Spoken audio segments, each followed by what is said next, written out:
Paano nga ba malalaman kung scam or hindi legit ang kliyente or yung potential employer mo? Para po ito sa mga naghahanap ng trabaho or mga aspiring gusto maging VA, virtual assistant, or mga freelancers. Kakapasok ko lang sa live pala, shout out kay Miss Abby Diaz, VA, or VA Abby Diaz. Basta friend ko siya dito sa TikTok. Kasi may nagtanong doon sa live niya kung paano daw malalaman kung scam ba or legit yung client. Ito ay based sa ang experience ko. By the way, I have a total of 8 years of work experience. 6 years doon po ay sa BPO. Tapos 3 years doon ay sa VA freelancing. Well, number one talaga na red flag at mag-isip ka na kung scam or legit ba to ay kapag nagre-require ng bayad. Kahit mapa 1 peso pa yan or any amount na maghihingi ng amount ng bayad to activate your account, to share daw, bumili ka ng equity sa mga ganito ganyan, or para daw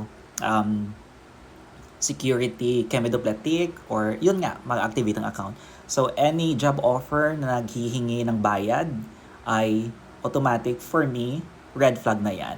Number 2, do your due diligence. So, always check, do a background check.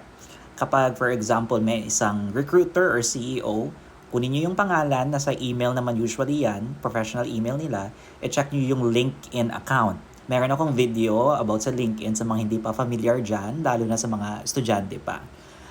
Also, aside sa LinkedIn, you can check their official website. So kung legit na business yan, meron silang website. Kung hindi naman, you can also join mga community groups or mga group sa Facebook ng mga VA. For example, yung Upwork Pilipinas na merong more than 500,000 na mga Pinoy na VA. Pwede nyo kayong magpatulong doon ng legit check. Post nyo doon yung ganito ganyan. Hi guys, can someone help me pa-legit check?